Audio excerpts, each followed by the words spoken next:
All right, I think we can get started.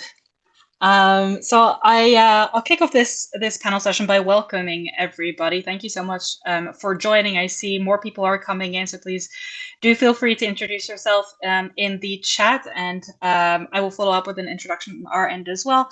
My name is Hadassah Drukarch. I am the Director of Policy and Delivery at the Responsible AI Institute, and we're here today for a panel session as part of the Ray Institute's virtual event series, which this time will focus on the role of legal and everything related to responsible AI theory and practice, and understanding how legal experience expertise can be integrated within technology development or AI development, deployment, and use.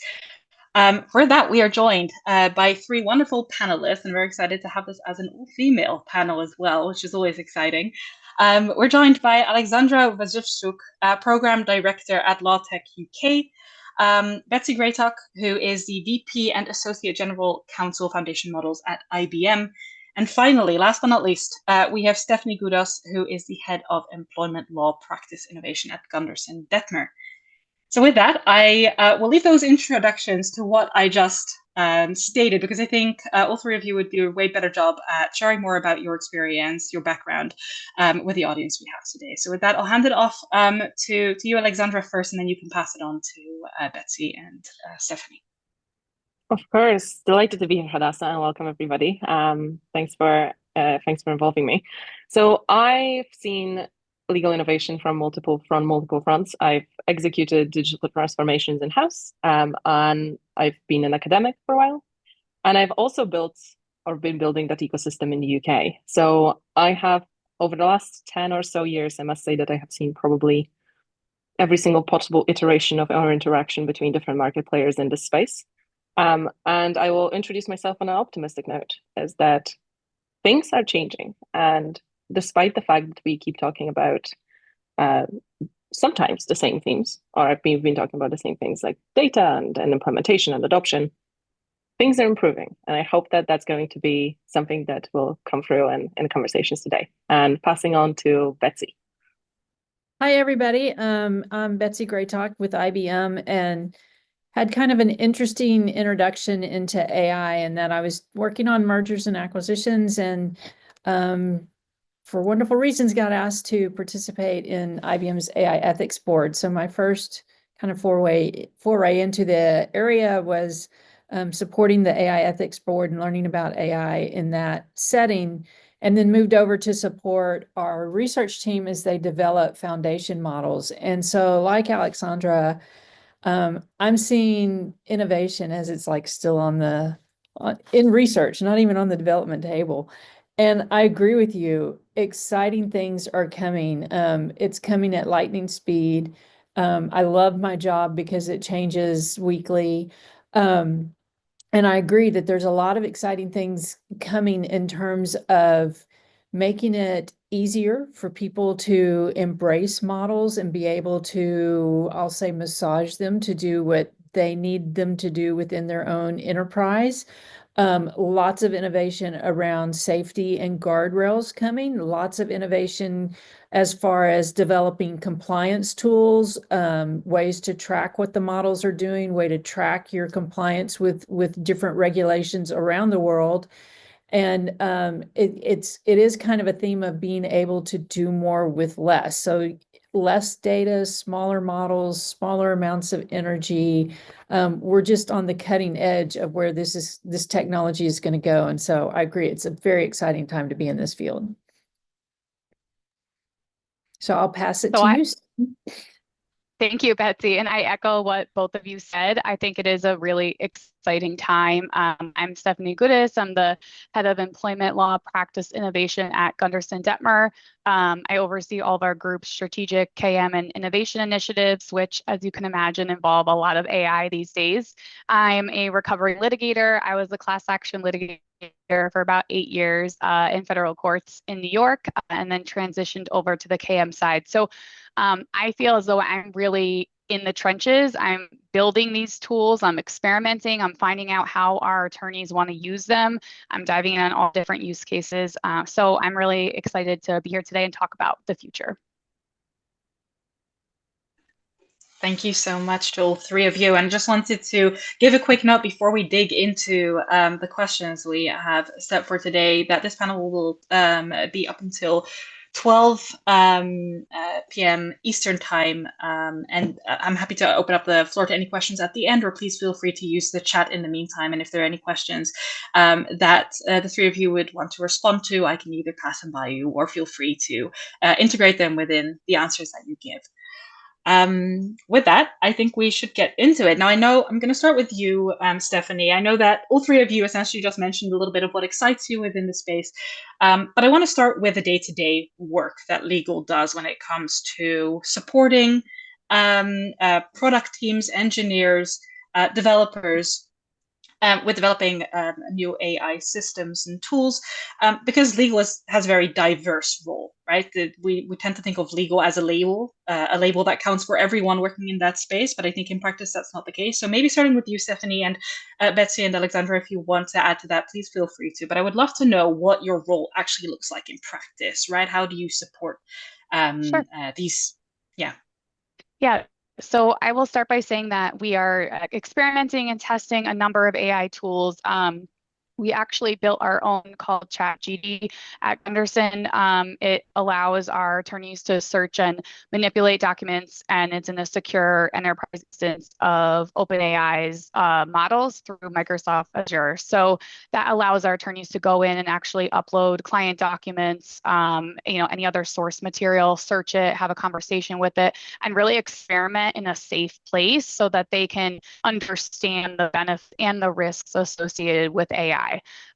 As far as meeting with some vendors and analyzing tools, if I had $1 for every time a vendor asked me what the use case was that I wanted to use the tool for, I would be like retired in Tahiti right now. And so I think it's really interesting because there still seems to be this open question, like there's a magic answer or something for what the use case is in legal.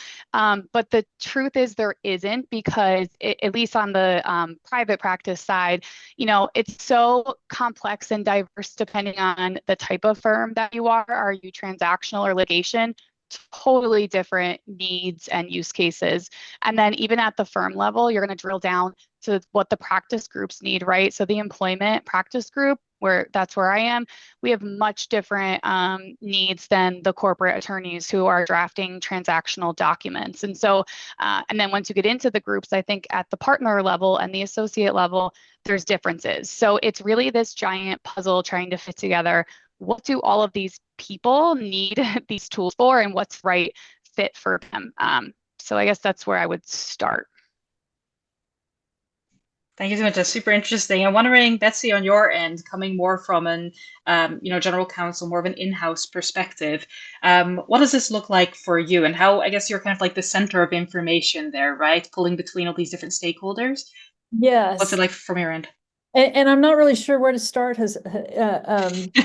because one, we have our internal use of AI. And so I get consulted on what are our policies going to be as far as allowing our employees to use different types of AI. We, of course, encourage them to use any AI developed by IBM, but even then you have to have appropriate policies in place to make sure that the use case is appropriate for that model and you're not using it in a manner that could cause harm. So I get consulted on the internal processes because from the vantage point that I have, I understand how models have been created and then how I always think of it as you take an AI model and you turn it into an AI system. And so understanding those differences and walking teams through that, set up the appropriate policies for internal use. And then as Stephanie was talking, I'm like, okay, what is my role as I do this in terms of us developing models? And it has changed so much in the last year. We used to really focus on what are our policies and guidelines for procuring data and then using that data to pre-train a foundation model. And there's a big focus on that. What are we going to allow them to use and what are we not going to allow them to use? And now it has turned into, so I still look at issues around data used to pre-train a foundation model, but we're also looking at how to use data to create synthetic data. So one of the exciting innovations is the increase of our ability to create synthetic data and what that can mean. There's multiple ways to create synthetic data, so you get into all the different details as to which method you're using for that. Then you can make a foundation model smarter, which is, in my mind, is kind of expanding its capabilities. And then you can use data to take a foundation model and fine tune it a little bit more for a more still a general purpose, but more specific to a use case. And then you can fine tune it into what I call a task specific model. So at each of those touch points, your legal analysis in terms of both data that you want to use to accomplish those steps. And then, of course, if you're putting it into the marketplace, then terms and conditions that you may want to include in your customer contracts, those all can vary slightly because you have now moved further down into the AI system. So I'm constantly helping evaluate that. And then looking at the guardrails that you can use in terms of what prompts will be allowed to go into the model and which prompts you may perhaps want to reject from the model and how you want to reject them. I just came off a call in which we're talking about, if it's a general purpose model and somebody had said, what is the best way for me to harm myself? You don't want to just respond with a callous, I'm sorry, I can't answer your question. You want to, have a more compassionate answer of perhaps we want to seek help. And so then guardrails around the output. So somebody has put in a prompt that could generate some harmful output, and different guardrails we can have around there. So it's just always an ever-changing field. And I'm constantly having to think of, where am I in the AI system? And how are the different stakeholders and players, whether it's somebody interacting with the model, somebody being impacted by the output of the model, what types of terms and conditions do we need to put in place for that? What types of other actions can we do? And then, of course, you're always monitoring the models until they are actually reach end of life. It's not just once we put them out into commerce, but when we've taken them end of life is when we can stop monitoring the model. So it's an exciting time. Lots of work. That's what I hear from this. Never a dull moment. Never a dull moment. Exactly. I want to maybe take a small step back and look more at the topic of involving legal in the development, deployment, and use, and then also decommissioning, of course, of AI systems at a higher level.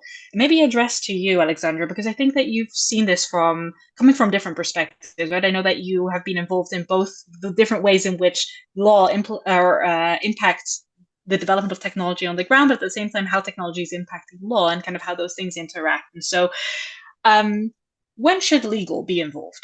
Is there anything or any such thing as being involved too early? This is a fantastic question, first of all. I think there's a tendency to want to plan for radical uncertainty the same way that we would plan for literally anything else. And I would say there are two answers to this question. One is, if you are implementing a digital transformation project that includes any form of technology, whether it's AI, whether it's expert systems, anything else, it's typically smart to get legal involved early. I've seen projects in the past where there are some surprises down the road that you may not want to have to experience especially on a multi-million-pound transformation. And that, again, ranges from, whether we're talking about legal assistance in terms of, and that's something that Betsy probably can speak more to. On this point, has been a while for me. But it's also getting legal on board with, especially if you're conducting any kind of professional services overhaul of technology, of the infrastructure. Because, again, one thing you do not want is to leave a department that's foundational to your risk and business management behind on something significant to your organizational efficiency. On the other hand, we also have the question of, how early we should include lawyers in terms of developing technology. And I think the question of regulation, again, for radical uncertainty is very, very good. The only problem we're going to face is that just because we have a lot of lawyers who are smart, and we have a lot of lawyers who are into it, it doesn't necessarily mean that law is going to solve all the problems. And so questions of, having some good faith in the developers, right? Having conversations, a lot of these relationships need to be based on trust, because fundamentally you don't know what's going to happen in a year. And you don't want to be in a situation where you're partnered up with an organization that turns out to be radically value misaligned. And so whether you have a regulation in place or whether you have, some voluntary frameworks for responsible AI that you want to commit to, that value alignment piece in a fast changing landscape is something that I've seen more and more lawyers also pay attention to, especially those savvier ones. And I think that's another reason perhaps to get legal involved early, but not in a way, not just to battle with law, to battle with business intelligence and experience in terms of problem solving, risk management, and especially business risk management, operational risk management. Yeah, I completely agree. I think sometimes our clients will come to us with a quote unquote legal question, but it's really a business or a strategy question. And so I do think there is this shift in perception that's happening where, previously people thought of lawyers as the no people, right? Like they would just shut everything down.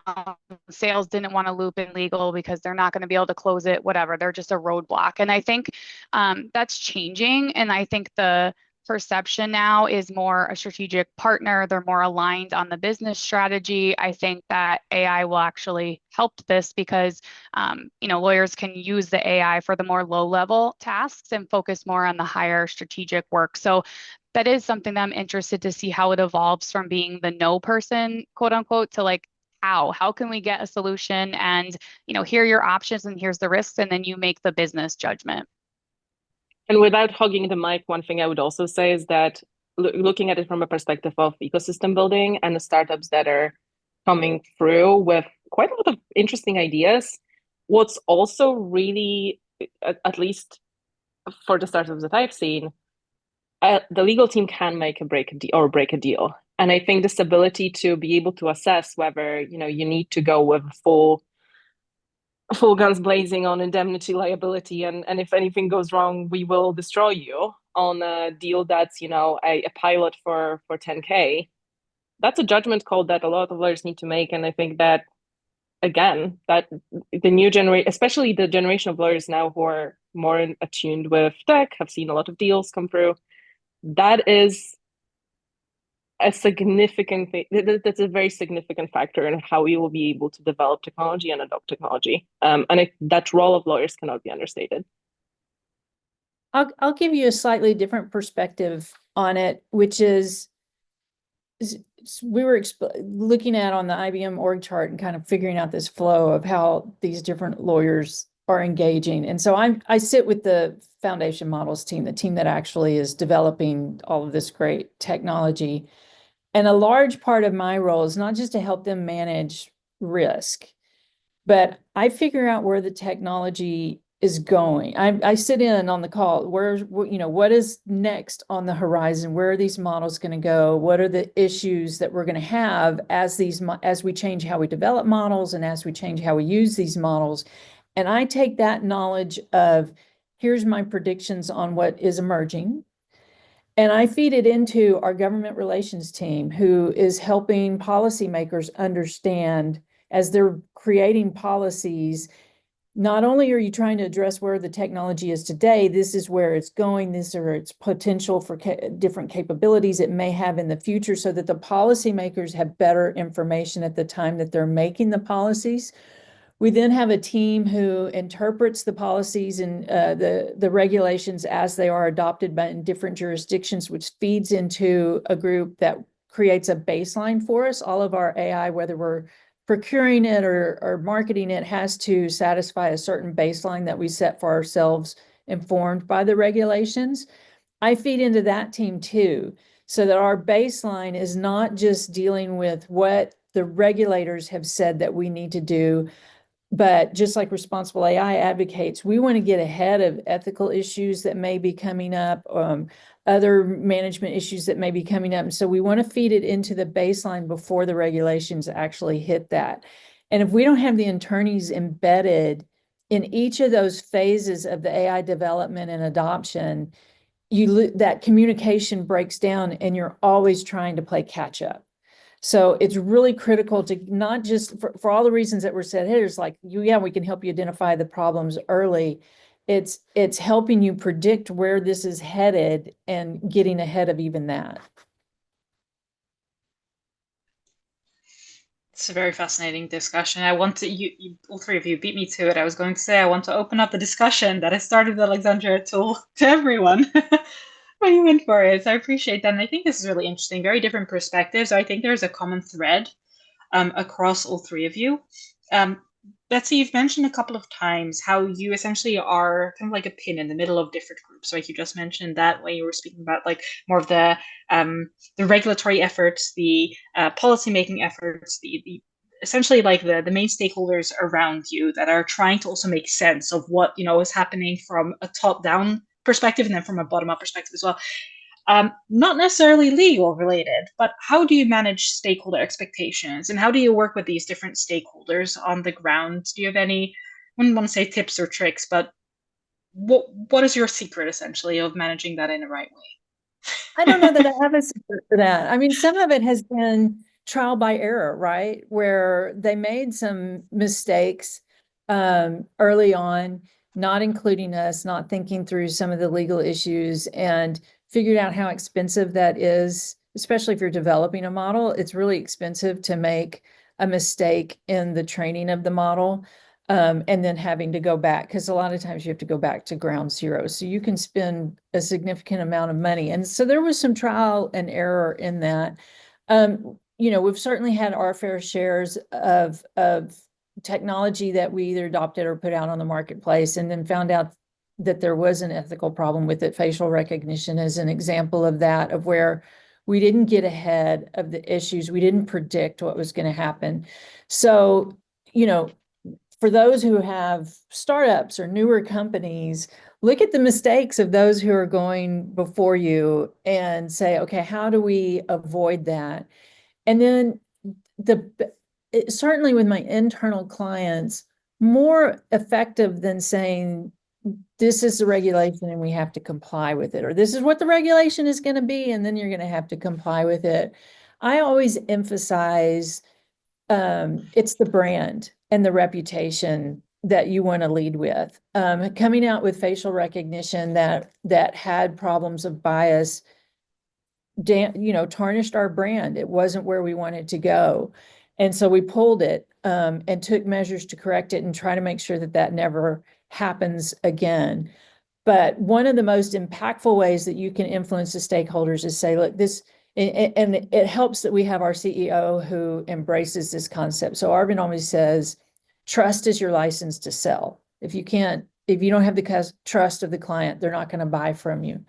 And so engaging in conversations in that manner. See, when you pick any of the different elements that have been developed over the past few years, but like transparency, if we have embraced transparency of one of our elements, we want to be very transparent as we can about our models, then you can't then adopt some practice where they say, well, we're going to use this data set and we just won't tell people.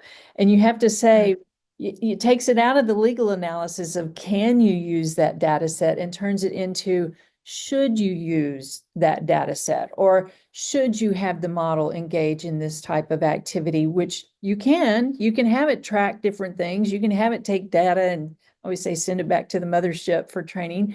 But are you being transparent about that? And is that in line with your values? So at some point, it really does switch over where that's the more important discussion than, am I complying with the regulation, which I guarantee you the regulations are trailing what the technology can do. Absolutely. I second that. Yeah, And I will just add, I don't have any secret either for engaging stakeholders, but what Betsy said sounds great. So I'm going to watch a recording of this and take notes.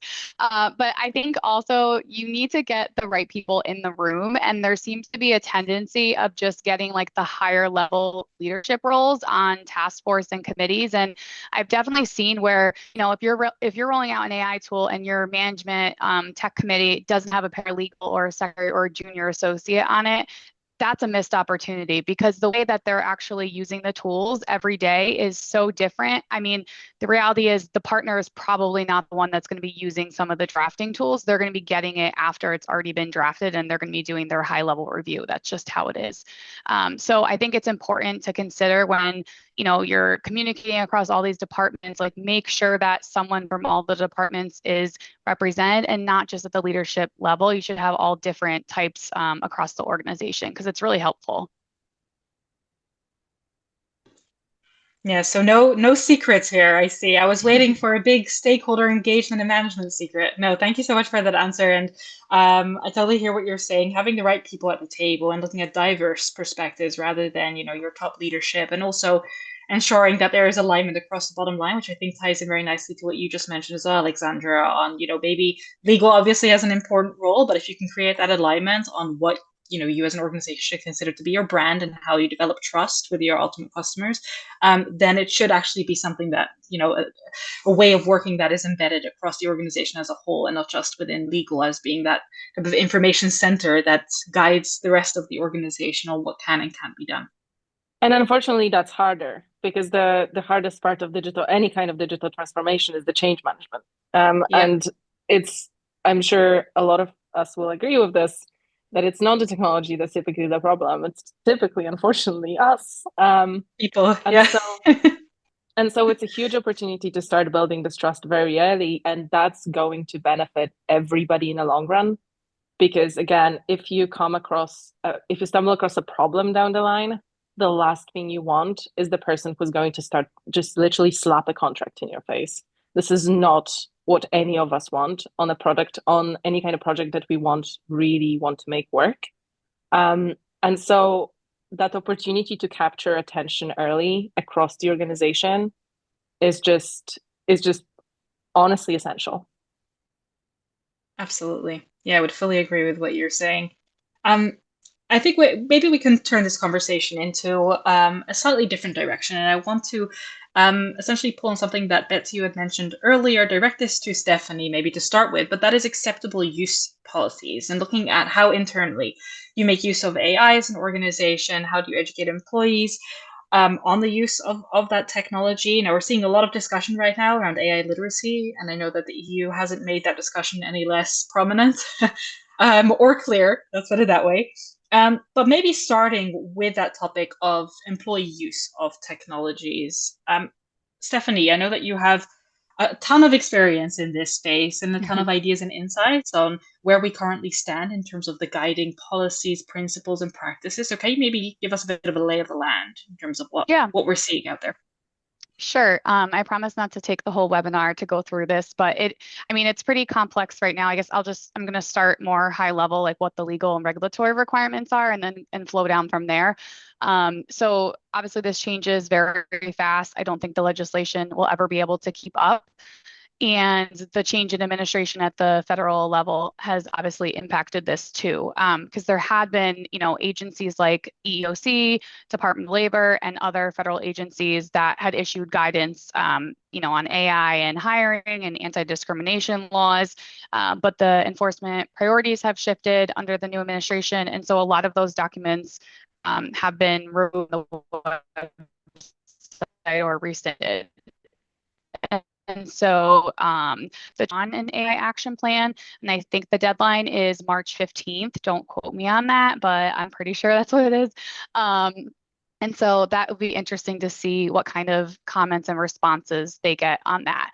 So there's no comprehensive federal AI regulation. So then some of the states have started stepping up, right? And so a lot of them have started stepping up. I think in 2024, I looked up, there was over 400 bills introduced across 41 states in 2024 alone that had to do with AI. And so, they're trying to fill these gaps that exist.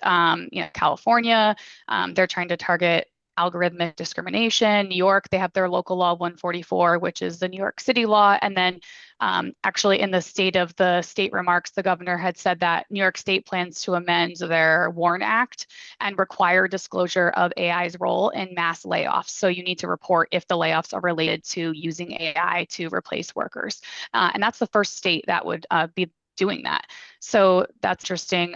Colorado also recently passed legislation. So you have all this patchwork of laws, and I think it's great that there's this increasing awareness and recognition that we need clear guidance, we need consistency. But on the flip side, it's really challenging, and we counsel companies every day, and they have employees across 12, 13 states. And so maybe you're compliant in 3 states, but not in the others.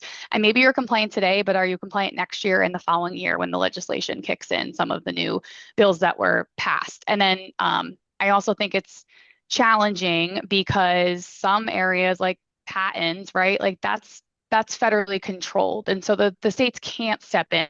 They don't have the authority to regulate that. So there's a lot of inconsistencies. And I think companies are just trying to keep up with everything, and building on what he said, it's moving so fast. I mean, the amount of articles I read in a day is insane.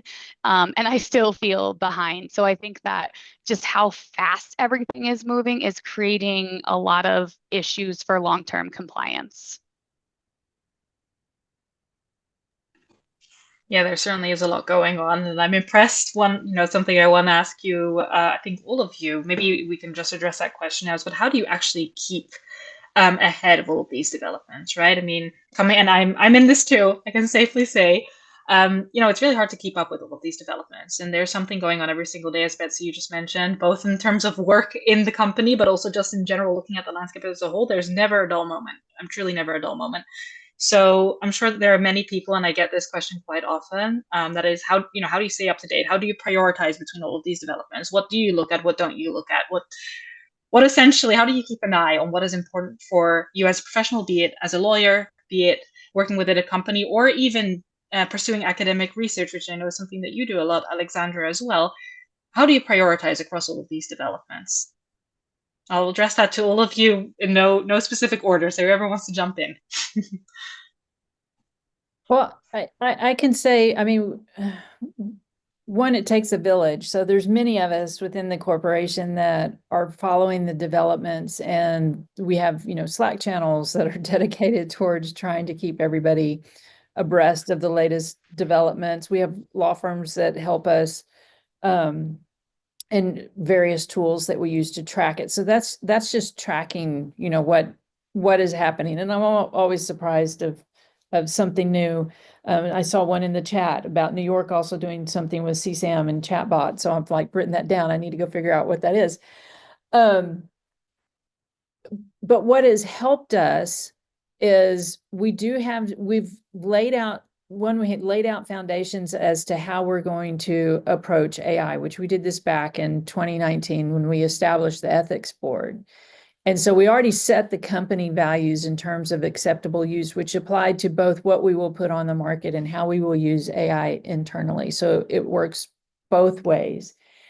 And from that, we have learned that it's much easier when the regulations do come out. There's not a lot of pivot that we have to do to adjust. So when New York City came out with their policies, it was not a huge lift for us to figure out how to comply with that, because we already had some ethical foundations in place for how our HR teams would use AI within the hiring process. So we already had a head start. Same with EU regulations as the EU AI Act gets rolled out. We saw that coming. It aligned with our ethical values that we had established.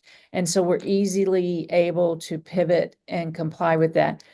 I say easily, not always easy, but it did give us a head start. We're not as far behind the 8 ball as we were with other regulations that caught us off guard, not related to AI. And so having that foundation of just saying from the beginning, okay, here's our own acceptable use policy, how we view it, and this is how we're going to go to market, and this is how we're going to use it internally. Create that for yourself. For the most part, it's going to be unusual for a state or a country to come up with something where you're just going to say, wow, I didn't even think about that, and I'm, completely caught off guard. So having that foundation and thinking about it with foresight goes a long way. So I'll go next. One thing I would add to that is that first of all, it's impossible to stay on top of everything. I think unless you have a bit of tech that processes all this information for you, or a bunch of associates, it's incredibly difficult. Even with AI, it's hard. I'm not really sure, and I'm not really sure that you necessarily need to follow every single lead that there is under the sun. I think with the information overwhelm, the key skill is to be very selective about the noise that we choose to listen to. But another thing I would say is that, and this is something that Betsy, you said towards the end of what you were just saying, is that there are certain themes, and I see that in research all the time, that there are certain themes that they're just running through any regulation that has to do with consumer protection. Because fundamentally, if you're looking, and again, there are different ways you can look at AI regulation. You can look at it from a perspective of, your business continuity. You can look at it from a perspective of, consumer rights. There are many different angles. But if you look at it from perhaps, one of the highest risk areas, which is protecting your customers, and that includes data protection. It includes all the bias issues, transparency issues, blah, blah, and yada, yada. I would say that there are common themes across all regulation that pertains to that. And there are certain actions that you can take that will almost certainly get you on the right side of history, so to speak. And there are people that have done this work in different fields that can already help you out. And if you listen to technologists, especially, if you listen to people who actually know the tech, I am a strong advocate for speaking to people who are lawyers working in a manner that's interdisciplinary. So talking to folks who are working in the technology sector to cut through the noise and actually identify potential areas of risk. That already puts you, I would say, around, you're 90% there.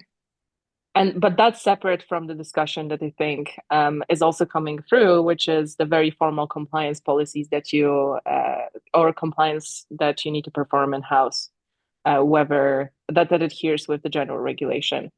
And obviously the challenge with that is that as much as we can have EU AI Act, and we can have very certain formalized processes the same way that we had with GDPR, if you, with technology that's very fast changing, and again, operating under conditions of effectively radical uncertainty, you can be almost sure that you need to follow the values that underpin potential regulation, because by the time the letter of the law comes in, you may be scrambling. And so that's something that, again, has been seen in medical devices regulation, has been seen, car manufacturing. A lot of those issues are not necessarily new, but it's important to separate the value and substance piece of what kind of, again, back to what kind of company you want to be and how you want to, what is your mission, what you're trying to do with the project that you're pursuing. And the other one is the formal piece, which is, perhaps easier it's a little bit more, it's a little bit more, it's easier because if you have formal regulation in place, you can easily identify the processes that you need to do it. So those two, I think there is a universe in which these two may be a little bit separate. They have an area of overlap, but it's important to pay attention to both of them. I'm actually using AI to build a robot in my garage to clone myself. I'm just kidding, but it does to keep up with everything. It does actually feel like that. And if anyone knows how to do that, I'm interested. It's literally been a second full-time job, I think, just to keep up with all the changes. This is what I do. I don't know if it's the right or the wrong way. I read every single day, dozens and dozens of articles, cases, guidance, whatever, social media posts, blogs, you name it, I'm probably reading it. I also try to multitask and listen. So I have two boys, they're in a lot of sports. We have a lot of travel basketball weekends, and I will listen to podcasts. I will unload the dishwasher. I will listen to an AI bias debate. Is it weird? A little bit, but it's like very effective because I feel very immersed in the conversation. And I can share, if anyone's interested, some of my favorite shows and resources and stuff that I find to be incredibly useful afterwards. I even do things like watch the congressional hearings just to get an idea of like what direction the policy is going. And then I participate on a couple different AI task force. So Duke has a responsible use of AI in legal services, Rails, which is fantastic. And then also I was on the AI task force for the Athena Alliance, and we actually drafted a playbook, which I can circulate the link, with just some actual questions that you should be asking your board and what you should be aware of and the risks and just really practical things like that. And it took about 10 months of a group of women that were all across different industries put that together last year. And then I go to conferences, summits, I speak on panels, and I have a weekly newsletter on my LinkedIn. I started because I was sending these updates by email to my group, and people were like, can you send this to me too? And I started copying so many people that I was like, oh my God, I just need to put this on LinkedIn. So I put that out like usually on Thursday or Friday, and it's a TLDR, like what happened this week of things you actually need to know about. So I guess I just live and breathe it. Oh, and I play with all the tools, experiment. I build like random apps and stuff like that. So I think my advice would be just start. Like no one, even all the experts, like they don't have all the answers. It's so new and it's changing so fast that it's just progress over perfection. Like nobody really knows exactly what's going on every day. Just read an article, start playing with LLM, like just do it and you'll learn from there. I love that. It's really awesome. And I can safely say, just answering the question for myself, or part of it, I follow your newsletter and I feel very fortunate to be included in that one. So I would definitely recommend to anyone interested in today. It's really great work. I feel like you're coming out with all of these great things, Stephanie. I for 2 seconds was hopeful about that robot because I would order 2. I know. And I'd be very happy with that. I'll keep you posted. Sounds good. Maybe the experimentation will go someplace in that direction. And I do agree, like listening to these podcasts and other resources like that. Actually, as a matter of fact, just on a funny note, it made me more excited about doing the laundry because I get an opportunity to listen to these things. So if anything, my husband is happy. So or we as a family are happy in that regard. But yes, I think really awesome points and great indications of where you can look or get started.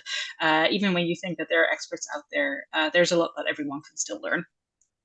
So I wanted to move to before we head into, I think, the final section of this panel session, which I know we always pressed for time. Time flies when you're having fun. But I wanted to ask one question before we do that on communication. And maybe, Aleksandra, I'll direct this one to you, but I'm happy to hear from anyone else as well, either Stephanie or Betsy.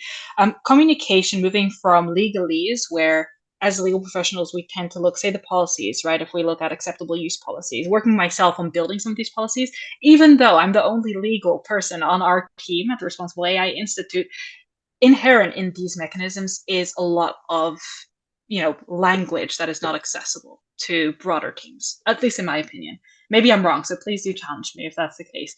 But I'm curious to know your thoughts on making the policies, the practices, even the regulation, if we look at it like the EU AI Act as an example, right? As legal professionals, lawyers, in-house, you name it, we're expected to have a good grip of what these regulations entail. And how, to interpret them, how to implement them. But I can safely say, having been in law school myself, it's not always easy. And it's not always clear at all. So we'd love to hear your thoughts on making these texts more accessible, making these policies more accessible to the broader teams that ultimately we would want to have at the table for these discussions. So this is a super interesting question. For me, personally, I've also been asking this question around academic writing and around especially anything overlapping with philosophy. So a lot of what I do is this super hardcore, nerdy, analytic philosophy of language. And I must say that things are improving, and I think people are paying a little bit more attention to language and to clarity. I don't know if ChatGPT is to thank for it, for translating difficult concepts sometimes, maybe, or simplifying the language. I think it depends who we all need to check on ourselves who we're writing for. Because I suspect that the reason for why a lot of this regulation is written in the way that it's written is because it's lawyers writing for lawyers. And so automatically, if you both speak the same language, to an average lawyer with a certain PQE, things are maybe more obvious than to others. Where problems start is that we may end up creating a vacuum, as you kind of implied, where those regulations and those playbooks become deeply inaccessible. To flip it slightly on its head, I keep hearing the same accusations towards the tech community that they are also right for other technologists. And so the two groups very frequently don't communicate in a way that would be helpful for both. And so my solution, I've been thinking about the solution to this for a long time. I think there are lots of people working, legal design, user-friendly design of documents, but also, user-friendly interfaces and making it more accessible to also people with very different needs. But fundamentally, we really just need to start communicating better, and we need to start reducing things to first principles sometimes, because it's very easy to get into the weeds with, the specific detail of what it is that we're trying to say and the form of what we're trying to say, rather than focusing on the substance. And a lot of the time, it's a little bit like with contracts, that if you ask yourself what is it that you actually want to do, rather than what does this mean, it may start shifting the dial in the right direction. But fundamentally, again, the answer, unfortunately, as always, humans just need to talk to each other more. And we need to be thinking about our audience, not just about how we've been taught to write to the audience who's like us. And there is no easy way out of this. This may take a while, because I think that's also going to include teaching now aspiring lawyers that legalese, you can say things in plain English, right? And so I don't have I'm afraid, Hadassah, I don't have an easy answer to this, other than long-term overhaul of how we think about how we communicate. And I know that may not be as optimistic as we promised in the beginning. Well, I'm not sure, honestly. I think it's a really great answer. And I'm not sure because, and that leads me to the final part of this session, just because I think one of the reasons why that communication isn't always, the most practical way of working is because people don't have time. If I just listen, and maybe I'm wrong on that one, but if I listen to what you were saying just before, Betsy, right? There's so many things to look out for, so many stakeholders to engage with, there's just a lot of work essentially to do. And good communication requires time, right? Especially if you want to be able to come to a conversation prepared. You want to have attention for the other person, be mindful of what others are saying, or the concerns that others are raising, the challenges that it may bring up. And so I think at the center of all of this lies time. With technology development, and that's what I want to dig into in the legal space itself, we're hearing a lot about the risk of not innovating for legal professionals. And then at the same time, by innovating, freeing up time for high quality work, which I'm guessing, and I think at least, and would like to believe, communication is a part of, right? Being able to actually work with people directly instead of on the nitty gritty pieces of like contracts, for instance, and the details that are entailed within it.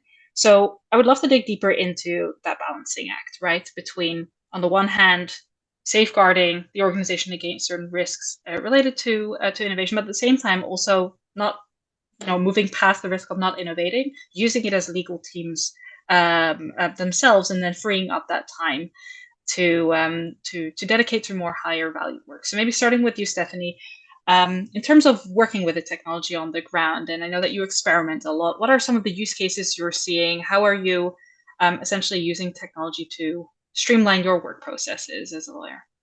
See, everyone always asks me what my use cases are, I swear. So this is like You've made that case. $1 million question. It depends. I've seen it for contract management, for drafting. I've seen it for streamlining, improving communication. I've seen it for analyzing data. You can actually build some really cool spreadsheets and do stuff with data that you already have. That's super informative. And I think it's interesting how people are using it for like predictive outcomes and trying to figure out, okay, looking at this judge that's assigned in this court, it usually takes 11 months to decide a motion, and then 57% of the time they rule X. And so I think just like getting more data-driven insights like that is really helpful, and it helps clients make more informed decisions. So there's a million use cases I could think of. I have an Excel spreadsheet, which is kind of old fashioned now, I guess, but I just track certain types of use cases that I find to be helpful and which model I use for that. Simplicity is key, I think, in many ways. So that sounds really great. Thank you so Yeah. much, Stephanie. What about you, Betsy? What are you seeing coming from your perspective within the company? In terms of our using AI? Yeah, as part of the legal team, right? How you go about that. So we got a new general counsel in the summer, and she is very much embraces the use of technology. And we're in a very kind of unique position in which we've been challenged to come, we call them client zero use cases. So it's how IBM uses the products that we create. And so she has said, okay, go attorneys, tell me how AI would make your life simpler.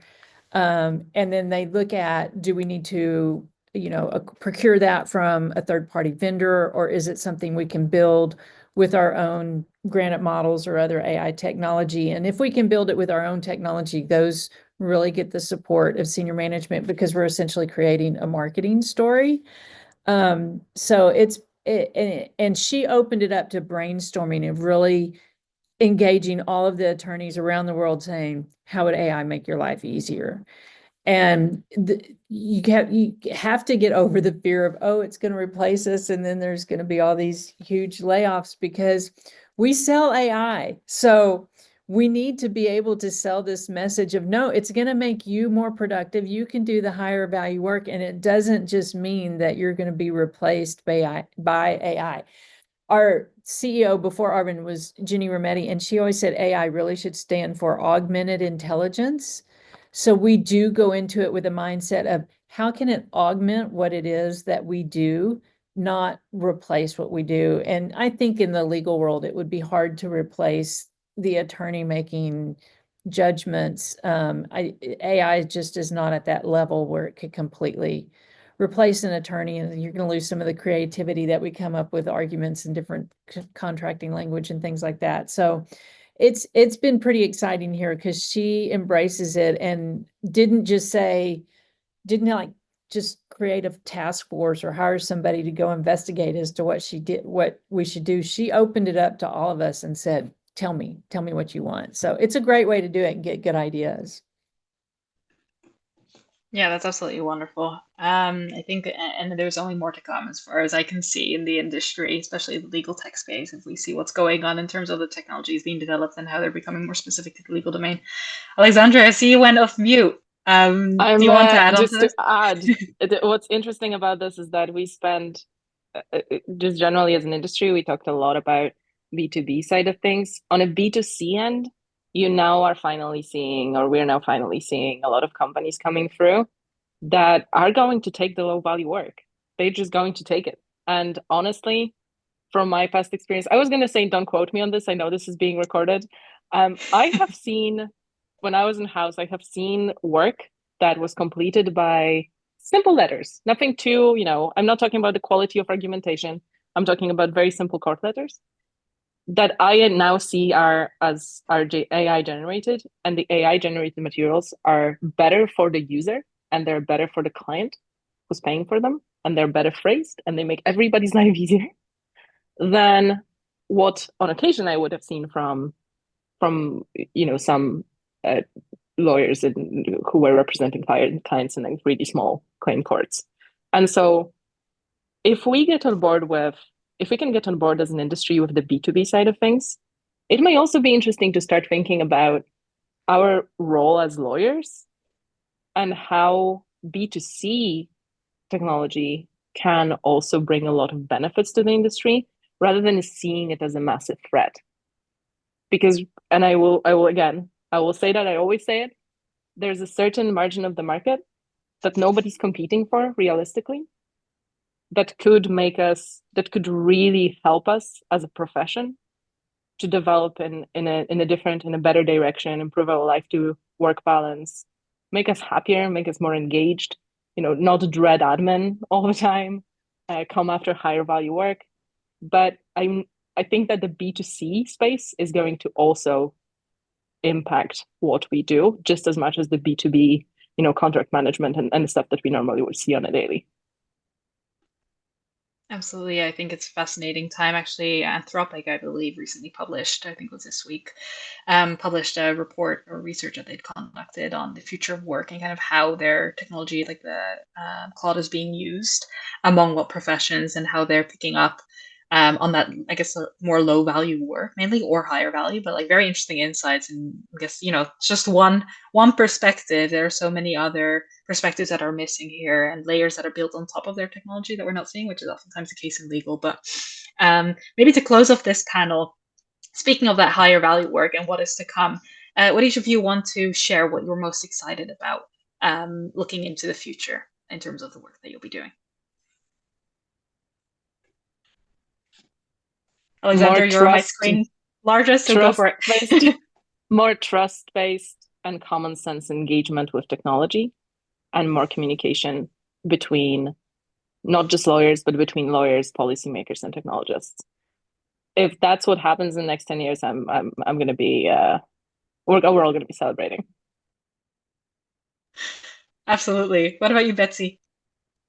I'm excited to see where the technology is heading in terms of being able to run models that are just as accurate and efficient as some of these larger models, run it on a smaller footprint. So I've heard the debate on this is a great way to save energy, and then the response to that is, well, they'll just be running more of it, so you still end up spending the same amount of energy. But I do think it's going to be heading in the right direction in terms of affordability, and that eventually we will get to we can really tackle the energy question as well.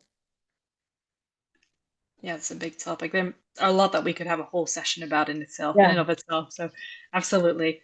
And Stephanie, what about you?